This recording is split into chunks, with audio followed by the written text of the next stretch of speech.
नमस्कार दोस्तों आप सभी का स्वागत है आपके अपने YouTube चैनल अपना कानून में। दोस्तों, जैसा कि आप जानते हैं, हम आपको कानून के विषय में बहुत सी अच्छी और ज़बरदस्त इन्फॉर्मेशन देते हैं। तो आप लोगों की ही डिमांड पर दोस्तों आज मैं लेकर आया हूँ पुलिस चार्जशीट क्या होता है और न्यायालय में इसका क्या महत्व है। ठीक है दोस्तों, तो जैसा कि आप देख रहे हैं, आपके लिए ये टॉपिक आज मैं पूरी कम्प्लीटली इस पे डिस्कस करेंगे, पूरी बात करेंगे और एक एक चीज़ आपको डिस्क्राइब करके पूरी डिटेल बताएंगे। ठीक है दोस्तों, वीडियो में आगे बढ़ने से पहले दोस्तों आपको बता दूं कि आपका ये अपना चैनल है, आपका अपना कानून, इसको कृपया सब्सक्राइब कर लें और शेयर कर लें और लोगों के बीच में ज़रूर से ज़रूर पहुँचाएँ ताकि ये नॉलेज सभी को मिल सके। तो चलिए वीडियो को शुरू करते हैं। तो जैसा कि आप देख रहे होंगे दोस्तों, यहाँ पर पुलिस किसी भी मामले में एफआईआर दर्ज करने के बाद उसकी जांच करती है। जब जांच के दौरान पुलिस को लगता है कि मामले में पर्याप्त साक्ष्य मौजूद हैं तो वह उस केस में मुकदमा चलाने के लिए न्यायालय में आरोप पत्र या चार्जशीट पेश करती है। इसे पुलिस चालान भी कहा जाता है।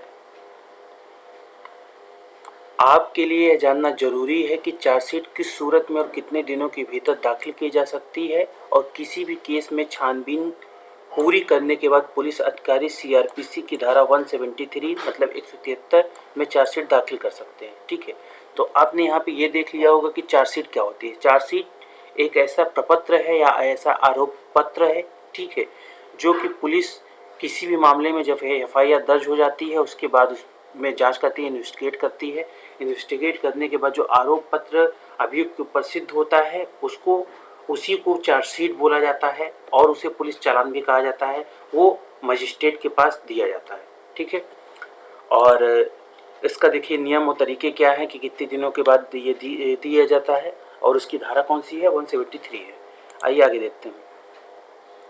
जिस केस में कम से कम 10 साल कैद और ज़्यादा उम्र कैद या फांसी का प्रावधान हो, उसमें आरोपी की गिरफ्तारी के 90 दिन के भीतर जांच एजेंसी को चार्जशीट दाखिल करनी होती है, नहीं तो आरोपी को जमानत मिल जाती है। तो अगर उस अभियुक्त ने कोई ऐसा क्राइम किया है, ठीक है, कि जिसमें कम से कम 10 साल या ज़्यादा उम्र कैद या फांसी तक की सज़ा है, लाइक 376 एंड ईटीसी, ठीक है, जैसे 376 है, इसी तरह की अगर कोई धारा है तो उसमें क्या होता है, 10 साल तक की कैद या ज़्यादा उम्र कैद या फांसी तक का प्रावधान है। अगर 90 दिन के भीतर चार्जशीट अगर उसमें नहीं लगाती है पुलिस, या पुलिस उसमें सबूत नहीं जुटा सकती है, तो उस व्यक्ति को जमानत मिल जाती है, उस आरोपी को। इसके अलावा दूसरे मामलों में गिरफ्तारी के दौरान आरोपी की गिरफ्तारी के 60 दिनों के अंदर चार्जशीट दाखिल करनी होती है। ऐसा न करने पर आरोपी को जमानत दिए जाने का प्रावधान है। मतलब अगर कोई कम संगीन आरोप है, ठीक है, जो कि 60 दिन के भीतर चार्जशीट उसको लगाना पड़ता है पुलिस अधिकारियों को या आयोग को, तो अगर उसमें 60 दिन के भीतर चार्जशीट नहीं लगाती है तो उसको जमानत मिल जाती है। ठीक है, आरोपी की गिरफ्तारी के 90 दिनों के भीतर पुलिस द्वारा मामले की जांच कराई जाती है। यदि जांच में आरोप सही पाया जाता है तो मुकदमा पंजीकृत होगा, अन्यथा निरस्त कर दिया जाएगा या जांच अधिकारी को अधिकार है। ठीक है, तो अगर 90 दिन के भीतर, जैसा कि आप समझ रहे होंगे, 90 दिन के भीतर पुलिस अधिकारी जांच करता है, अगर आरोप सही पाया जाता है तो मुकदमा पंजीकृत होगा, नहीं तो वो निरस्त कर सकता है। ये जो भी जांच अधिकारी है, जो भी इन्वेस्टिगेशन ऑफिसर है, जिसको आईओ बोलते हैं, ठीक है, उसके ऊपर ये डिपेंड करता है। अगर वो चाहे तो मुकदमा पंजीकृत करे, अन्यथा रद्द कर दे। अब इसके अलावा सुनिए कि अगर मान लीजिए इन्वेस्टिगेशन ऑफिसर आपकी बात नहीं समझ रहा है, नहीं सुन रहा है, तो उसके अलावा क्या करना होता है। यदि जांच अधिकारी आपकी बात नहीं सुन पा रहा है या नहीं सुन रहा है, आप सीईओ के पास जाएं, फिर एसएसपी के पास, फिर एसपी के पास भी शिकायत कर सकते हैं। इसके बावजूद इसमें सुनवाई ना होने पर आईजी से भी शिकायत कर सकते हैं। ठीक है, तो इतनी प्रावधान है। अगर जांच अधिकारी आपकी बात नहीं समझ रहा है, नहीं सुन रहा है, तो आप सीईओ से, एसएसपी से और आईजी तक से शिकायत कर सकते हैं उनकी। जांच एजेंसी की चार्जशीट के बाद अदालत साक्ष्यों और तथ्यों के आधार पर आरोपियों के खिलाफ संज्ञान लेती है और उन्हें समन जारी करती है। इसके बाद आरोपी पर बहस होती है। यदि आरोपी के खिलाफ जांच एजेंसी को सबूत न मिले तो वह सीआरपीसी की धारा 169 के तहत क्लोजर रिपोर्ट दाखिल कर देती है। अदालत क्लोजर रिपोर्ट में पेश तथ्यों को देखती है, फिर मामले के शिकायती को नोटिस जारी करती है। शिकायती अगर क्लोजर रिपोर्ट पर आपत्ति है तो इसे दर्ज कराता है।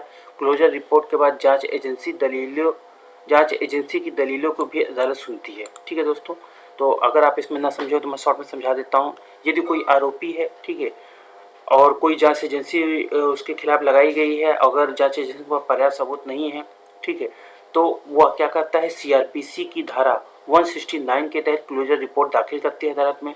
अगर क्लोजर रिपोर्ट में मौजूद जो साक्ष्य हैं वो बहुत हद तक जरूरी नहीं है, बहुत हद तक पर्याप्त नहीं है, तो क्या करते हैं, फिर वो अदालत की तरफ से एक नोटिस जारी होती है, शिकायती के पास जाती है, और क्लोजर रिपोर्ट पर अगर वो आपत्ति लगाता है कि हाँ यहाँ भी ये चीज़, ये साक्ष्य गलत है, गलत तरीके से लगाया जा रहा है, तो उसको भी वो अपनी अदालत में भी बात कर सकता है। और क्लोजर रिपोर्ट जिसने भी लगाया है, जो जांच अधिकारी या जो जांच एजेंसी लगाई है, उसकी भी दलीलों को अदालत पूर्णतः सुनती है।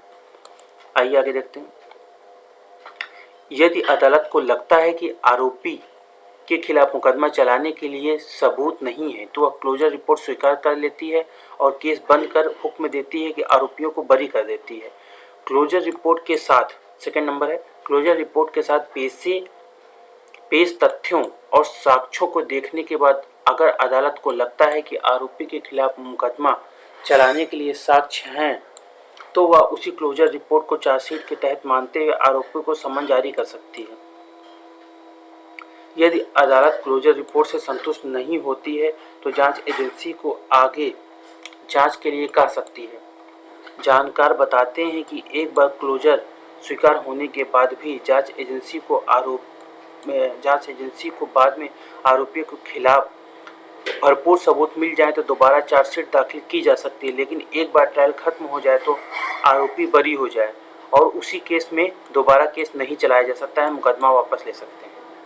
ठीक है, तो आपने यहाँ समझ लिया होगा कि अगर मान लीजिए कोई आरोपी है, उसके खिलाफ कोई भरपूर सबूत नहीं मिल पाता है और दोबारा चार्जशीट पुलिस उस पर लगा सकती है, लेकिन अगर एक बार ट्रायल खत्म हो जाता है तो आरोपी अगर उसके बाय द वे दोषी भी है फिर भी अगर वो बरी हो जाता है सबूत के अभाव में, तो दोबारा उस मामले में उस पर केस नहीं चलाया जा सकता है। अब आइए आगे देखते हैं। सीआरपीसी की धारा 321 के तहत अभियोजन पक्ष सार्वजनिक हित में मुकदमा वापस लेने की अर्जी दाखिल कर सकता है। इसके लिए सरकारी वकील सरकार से स्वीकृति लेता है और कोर्ट में दलील पेश करता है कि सार्वजनिक हित में मुकदमा चलाना ठीक नहीं है, लिहाजा केस वापस लेने की अनुमति दी जाए। जब अदालत सरकारी वकील की दलीलों से संतुष्ट होती है तभी वह मुकदमा वापस लेने की अनुमति देती है। यदि सरकारी पक्ष की दलील से असंतुष्ट है वह मुकदमा वापस लेने की अर्जी ठुकरा सकती है। यह अदालत पर स्वेच्छापूर्ण अधिकार है। पुलिस किसी भी मामले में एफआईआर दर्ज करने के बाद उसकी जांच करती है। जब जांच के दौरान पुलिस को लगता है कि मामले में पर्याप्त साक्ष्य मौजूद हैं तो वह उस केस पर मुकदमा चलाने के लिए न्यायालय में आरोप पत्र या चार्जशीट पेश करती है। इसे पुलिस चालान कहा जाता है या चार्जशीट कहा जाता है। तो दोस्तों आपने समझ लिया कि चार्जशीट किसे कहते हैं, पुलिस चालान क्या होता है, आरोप पत्र क्या होता है। ये तीनों चीज़ एक ही रूप के प्रतिरूप हैं। ठीक है, तो इस चीज़ को आपको समझना है कि चालान क्या होता है, पुलिस चार्जशीट क्या होती है और चार्जशीट क्या होती है, आरोप पत्र क्या होता है। ये सारी चीज़ें एक ही हैं। अब आइए आगे देखते हैं। आपके लिए यह जानना जरूरी है कि चार्जशीट किस सूरत में कितने दिनों के भीतर, दोस्तों मैं आपको बता चुका हूँ, ये हमें लग रहा है गलती से दोबारा पेस्ट हो गया है, इसलिए आगे आइए बढ़ते हैं। इसमें क्या है, अब इसमें देखिए चार्जशीट का प्रोसीजर क्या होता है, चार्जशीट कोर्ट में पेश कैसे करनी है। ठीक है, अब उस पर आगे देखते हैं क्या है क्या नहीं, इस चीज़ को देखते हैं।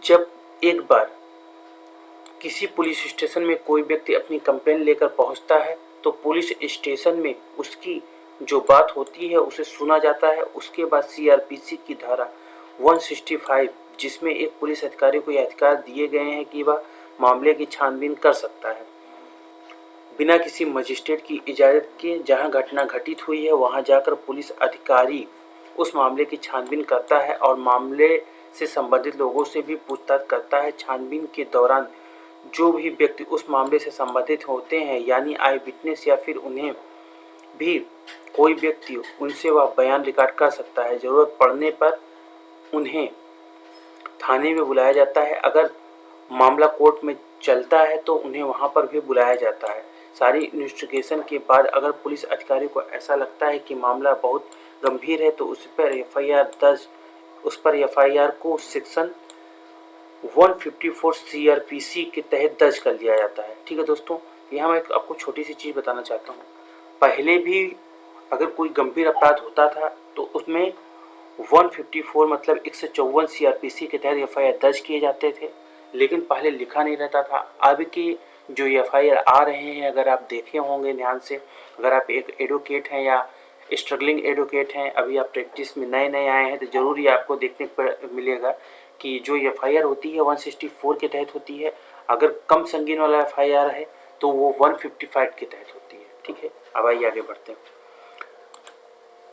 अगर ऐसा लगता है कि मामला गंभीर प्रकृति का नहीं है तो पुलिस ऑफिसर उस मामले में एफआईआर सेक्शन 155 ठीक है 155 सीआरपीसी के तहत दर्ज करता है। जब एक बार एफआईआर दर्ज हो जाती है उसके बाद उस एफआईआर की कॉपी को पुलिस स्टेशन का जो क्षेत्र अधिकार वाला डिस्ट्रिक्ट कोर्ट है उसमें भेज दिया जाता है। ठीक है, आपने ये बात समझ लिया कि कैसे क्या प्रोसीजर है। अगर एफआईआर दर्ज हो जाती है तो जो भी पुलिस स्टेशन वहाँ पे है उसकी जो अधिकार क्षेत्र वाला जो डिस्ट्रिक्ट कोर्ट है वहाँ पे उस एफआईआर की कॉपी भेज दिया जाता है। ऐसा करने के बाद चार्जशीट बनाने का प्रोसीजर स्टार्ट होता है। जब इतना प्रोसीजर कंप्लीट हो जाता है, ऊपर तक जब एफआईआर की कॉपी भेज दी जाती है, उसके बाद चार्जशीट बनने का जो प्रोसीजर होता है स्टार्ट होता है। एक बार फिर से वह पुलिस अधिकारी कंप्लेनेंट को अपने साथ लेकर उस जगह जहाँ पर घटना घटित हुई है वहाँ पर जाते हैं और कंप्लेनेंट से सारी जानकारी लेते हैं, किस तरह उस घटना उस जगह पर घटित हुई थी और उसका प्रोसीजर क्या था, क्या चीज़ें नहीं थी, वो सारी चीज़ें वहाँ पर पुलिस ऑफिसर जांच करते हैं। पुलिस ऑफिसर की इस तरह की कार्रवाई करने का मकसद एक नक्शा मौके पर तैयार करना होता है जो किसी भी चार्जशीट के लिए एक अहम हिस्सा होता है। ठीक है, तो दोस्तों मैं आपको इसमें बता दूं कि एक होता है नक्शा नज़री, उसको बोलते हैं या नक्शा ही बोल सकते हैं शॉर्ट में। ठीक है, जो कि पुलिस तैयार करती है इन्वेस्टिगेशन के दौरान और उसको चार्जशीट में लगाना मस्ट होता है, जो कि लगाई जाती है। इस तरह के कंप्लेंट पूरी घटना को बताते हैं और वहाँ उस घटना को जो आई विटनेस होते हैं और उनसे बयान लिया जाता है। जितने भी लोगों को बयान लिया जाता है वह सीआरपीसी के धारा 161 के तहत रिकॉर्ड किए जाते हैं।